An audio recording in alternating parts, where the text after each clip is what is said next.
worth further merit, further investigation. Is there anything that we see so far that completely disqualifies it?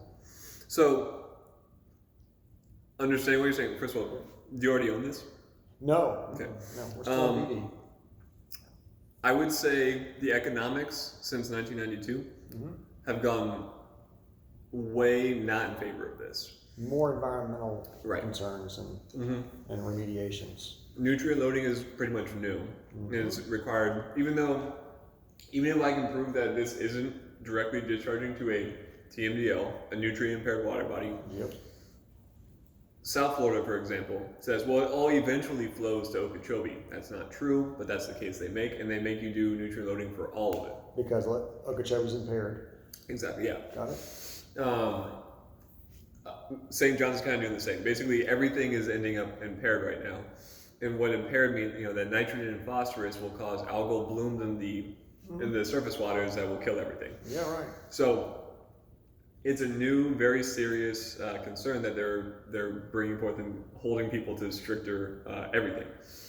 But also, back in 1992, you might have been able to just kind of bulldoze some wetlands and no one would notice. Probably not. I mean, back in the day, they had BDA working on all this to permit the mitigation and whatnot of all this. But I would say it's gone against you over time. The hill's just gotten steeper. Right. Right.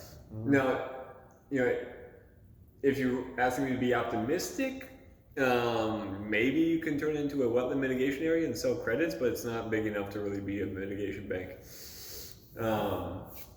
Can we house some gopher tortoises there? People are getting like $2,000 a burrow if you got the habitat that's suitable to stick some gopher tortoises on. You should just call Mario and his brother. They jump on turtles all day. Yeah, exactly. And so, I mean... We literally pulled up to a site. Hey, hold the tape. We pulled up to a site the other day, what they were buying, and we saw one digging his burrow in the side. That wasn't a gopher tortoise. That was a snapping turtle or something. Definitely really was. And so we get out the truck, and I see him, and he sees me, and I start kind of walking at a fast clip, and he starts heading towards his burrow, and I break out into a sprint, and he scurries, and then goes choo down his freaking hole before I show up. I was like, ooh, you're about to get evicted. They have to, when you go through the proper channels, they have to dig out the entire thing. They dig out a huge thing. I want to see it happen. Actually, we have to remediate that hill that I mentioned. Right. So I'll get to see how that goes down and pay for the privilege. But everything, even sand skink studies and whatnot. Yeah, sand skink, scrub jays, all those. It's obnoxious for sure. Yeah. But yeah, in general, I'm not seeing anything. And again, I haven't looked at the master permits or the PD or anything like that. But my gut tells me there's a reason this hasn't been developed. Yes. And just because, I'm understanding over time maybe it got better, my again, just kind of gut feeling, it's probably gotten worse. So to see if anything in these documents spoke specifically to Project X, Parcel X, but I would look at... there may not be anything because they didn't develop it, right? They might have done something in the overall, something spoke to it probably on record in these things. Yeah. And then they made their decision based upon that, where it said it was unfavorable or required X, Y, Z that, So what I would look at first on that is sequence number 1 here. And I would just start at the beginning and start going through and figuring out, because there's, like I said, if you're looking at something there, I'm not. Oh, yeah, this is the... Just a second.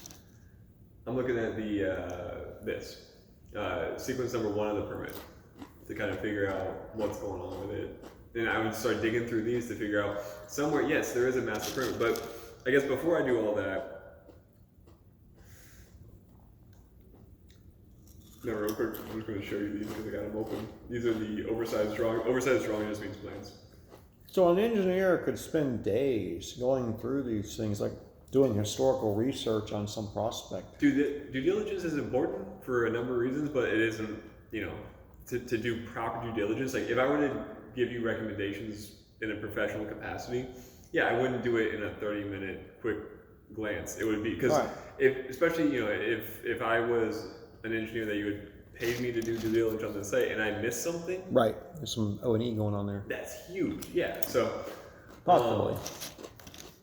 Again, this is just showing crazy.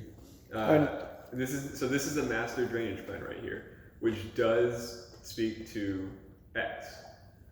W53. W53 is probably, I think especially these older ones, it's, the convention isn't quite there. So this is saying these are nodes. Mm-hmm. Nodes is part of the hydraulic model. Mm-hmm. And so 53 was where we were. And so the 100-year stage, same as everything else, right? which is interesting because you notice that it is in the floodplain. I didn't see that yet. Let me pull that open. Another map tool for you. FEMA, yes, I was here today trying to dig through it. So yeah, just FEMA, the way I get to this is just search, Mm-hmm.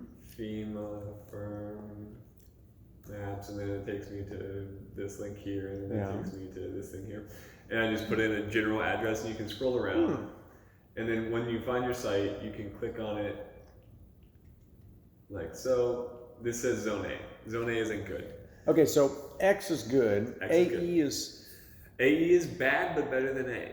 Oh, A is the worst. Okay, gotcha. So what A means, so AE means it is in the 100-year floodplain, but we have an established elevation for that. So it would say, like, if I found AE in this area, this mouse is killing me slowly, but we're gonna get through it. So here's an AE. If I look at this AE over here, AE 74 feet. Meaning I know my floodplain elevation is 74 feet. Oh, some places they just don't know. And that's what A means. It's not established. Not established. To establish What does that mean? Like you have to pay, get a letter of... letter of map revision, a full watershed study to get there. And you have to go do borings and things or something? Or? Not borings, it's let me see if I can... So all the houses you build here would have to be like flood insurance and possibly like, I don't know, this could be some fishy. Not that easy. Oh. So I don't, personally I don't know of a way. Basically, anytime there's been an A, we ran from it. Is what? Anytime there's been an A, we run from it. Because, Run from it, all right. Because to do it, like there's no way, you can't just say, okay, yeah, we're in the floodplain, oops. Because if you impact the floodplain, you have to mitigate for it. Cut and fill. Exactly. So you can build if you want in a flood zone, floodplain. But you have to know the elevation. Because to do the compensating storage... You can't figure how much you need to... Exactly. If you don't know how much below you went to the flood zone plain. Got it. So your first step is to establish the flood level, and that could take you money in months. So let me just show you... Got it. You're not, especially you, Mr. Cameron, you're not seeing any of this. This is a... It's like some, are you selling an NFT to that? It's like some amazing art you got there. Yeah, no, it's... I'll give you $21 million for it, actually. It's an original. So this is a watershed model. Like, it's, the more you zoom in, the more detail there is. It's got every, it's an entire county, essentially, an entire watershed. So it's got a ton of information, which would be kind of the level of detail you need for a watershed model. Now, what I do for something, this is an elaborate, for a site, like if I was just developing your site, it would look more like, there we go. It would look more like this, where there's like 4 nodes. And this is me going above and beyond for this thing. So 4 nodes, really easy to wrap my head around, versus for the Lomar, you would need something more. It takes a while to open because there's so much data to it. But more like the other one, the artistic piece, this. Now, that's for a parcel or a continent? So this would be... Looks like Africa, I'm just asking. Exactly, yeah. So this is, I'm just trying to like put into scale the difference between, to do a LOMAR, letter of map revision, to establish a floodplain elevation, you need to account for the entire watershed. This isn't a watershed. Watershed is like the water's origin to its destination, kind of like the whole like... So watershed, there's the difference between watershed and basin is the difference between like pond and lake. There's no real definition. It's just like the overall area contributing to this one water body is the watershed. Typically watersheds apply to like And each one of those data points is like a point of origin, or Each one of those data points is a pond, a depressional area. Oh my god! Anywhere that like water could accumulate and like move from. And you have to do a stage storage relationship. And then you have to have links between all of those. That is it a pipe? You have to model the roads in between. You do this for a living? I would shoot myself. That's so crazy. So put that together. That's crazy. So most engineers won't do that. Good. It's a very specific. My current firm does it. I go crazy trying to put together a site plan for a house with like 2 components involved. So a swale and an arrow and a volume calc, maybe. It's like crazy. That's kind of the frustration you think that you would feel when doing that equates to a dollar amount. Now we're talking. So how many do you need? So I mean that's kind of what I'm saying. Like if you were to go for this parcel, because it's zone A, it's going to bring a lot of headaches. Like I mentioned to you before, you're going to need a surveyor, and possibly a surveyor of a much larger area to get the overall watershed. So you have to establish that watershed. You have to, right. Or at least use that in your calculation. And so what's interesting on this one, I'm curious because A, there's previously modeled information that shows the 100-year floodplain to be at 77.1, I think is what that document said. Okay. Right here. So we're looking at 124, parcel 53, 77.1. Okay. So I mean, maybe you could try and contact FEMA and say, hey, listen, we have this old model that is a much larger model. Can we use this? Yeah, like, can we say that this is it? Because it's interesting that what bothers me about Zone A is like, okay, well, if you don't know what the elevation is, how did you draw this line, FEMA? Because you use some elevation point to establish the boundary. These lines should be based on contours, and you can get those from quad maps or LiDAR or anything. But if you're saying you don't know what the elevation is, how are you drawing this line? Realistically, the wetlands are probably in the floodplain. Just because they're wetlands. They're always wet. They're always flooded. Ponds, like these should be in the floodplain. Right.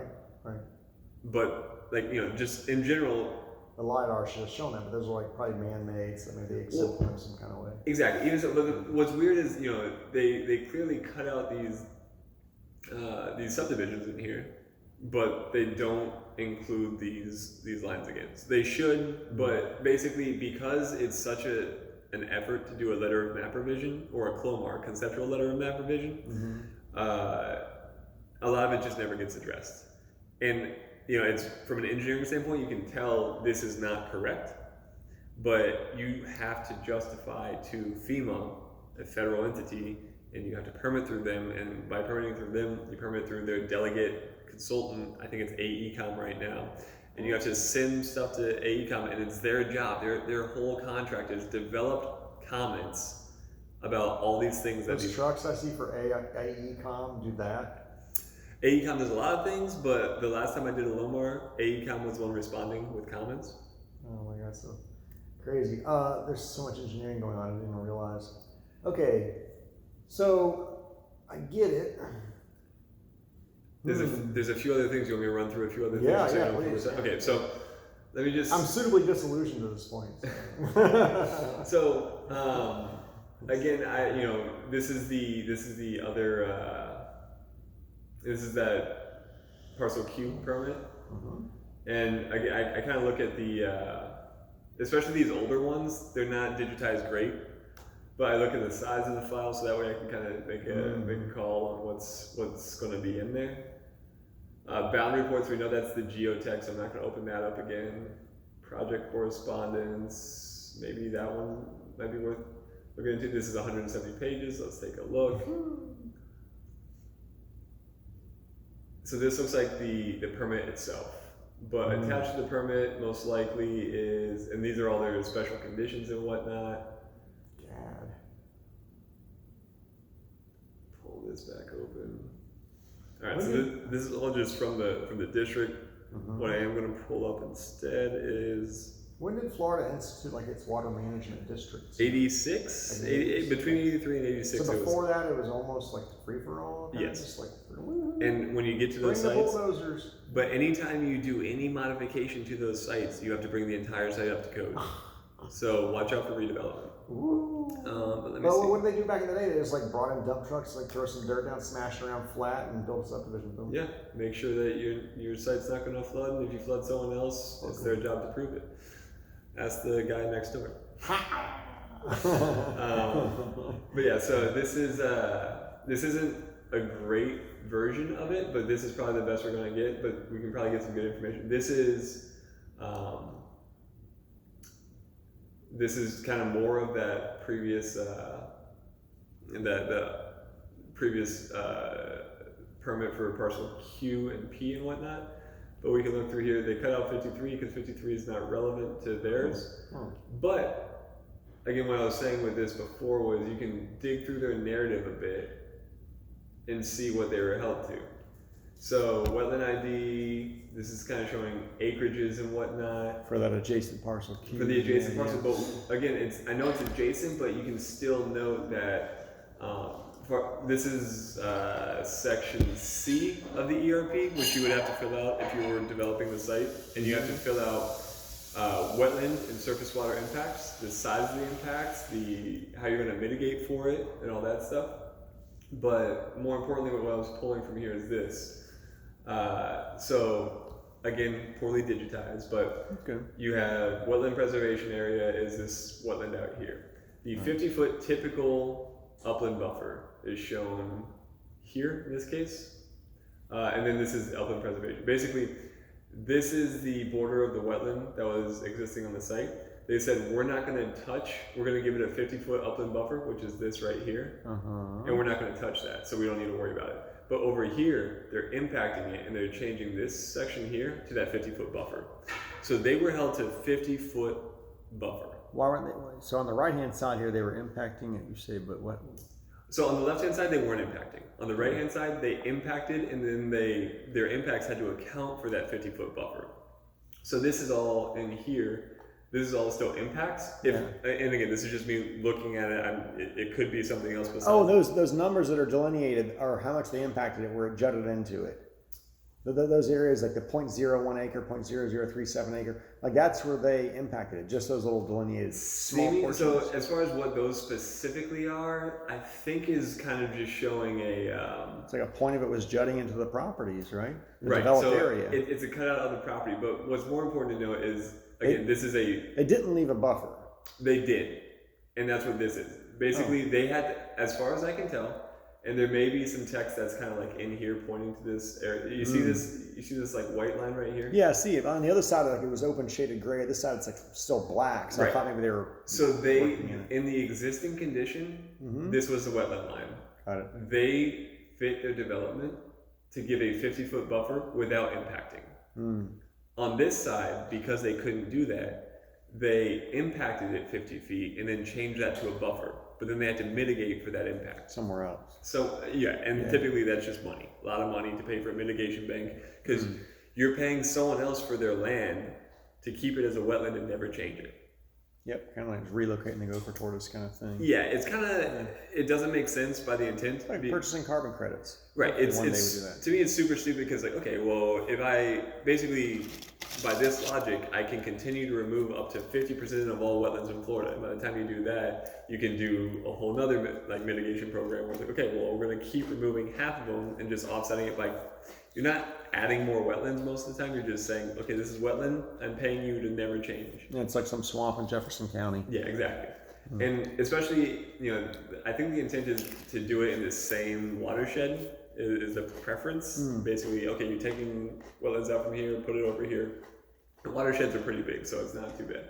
But again, the main thing I'm picking out of this is, okay, they were saying 50-foot typical buffer. And the typical means like maybe in here they couldn't meet it, but they tried to keep an average of 50 feet. So that's kind of where I'm pulling from as far as that 71 feet. You need to have 100 feet at least to meet that. There's a 50-foot buffer on one Either side? On both sides, So the entire perimeter needs to be offset, which becomes a concern as far as if you're going to get 15 houses on it when your 4 acres just took 50 feet out.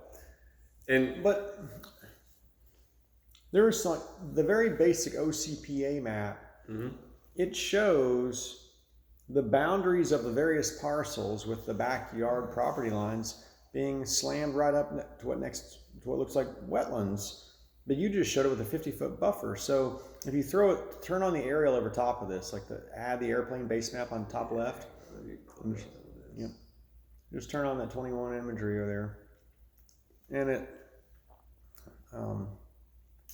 give it some time. Don't get there. I mean, there's nothing separately delineated.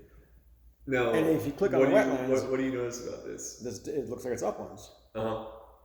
So the actual natural line where the wetlands turn to uplands is pretty clearly shown by the color of the foliage there. But they have to be another 50 foot from that natural actual line that's delineated and naturally kind of delineated too before they can start any development. That's the buffer they had to create. Yes. Got it. And you can see here, this is still vegetation, but you can kind of tell it's not the same vegetation that would. Yes, and those little tiny numbers, like the point fractions of an acre, those were areas in which their development encroached into that 50-foot buffer, and probably total sum of those numbers had to make recompense somewhere else. Presumably. Somehow. And again, otherwise, it wouldn't be adding them up. Something was getting calculated. If I read through all of the stuff on this report, I might be able to say we could pinpoint it. We don't care for our purposes. Right, but yeah, I mean, again, what I focused on here was, okay, they did 50 feet. We're probably gonna be held to 50 feet. 50 feet is something I've seen plenty of times before. But if we went in, we would be held to 50 feet. So if we were to put a road through that 71, we don't even have, Go back to the satellite? Huh? Yeah, so what you're saying, you might be wondering, well, they took. Maybe they boundaried parcel X 50 foot away from the wetlands, though.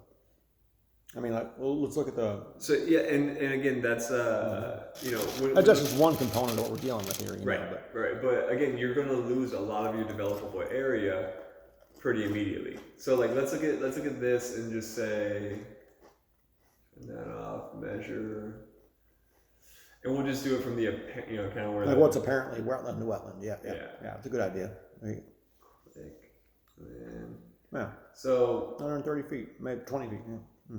Sure. Yeah. Probably enough for the buffer and like a sidewalk. The buffer and the buffer. Right. Yeah. Without a road. Yeah. Exactly. Right. So, and again, the bigger concern is, and again, looking at the wetland inventory, this maybe, it could be, you could maybe sneak something in there, but you're going to have to offset all of this 50 feet before you can start developing. It was so funny, we were sitting at lunch and you were texting me and you're like, yeah, you can put one house back there. And I read it to Jordan. He's like, oh, he's funny. Zing. I'm like, no, one house. 15. Well, like I said, if you had a skinny driveway, maybe, but and as a civil engineer, you might be better. You can only bike in. If ecologists might give you a better understanding of the wetland impacts, the permitting requirements, the mitigation efforts, the 404 permit, that's all kind of an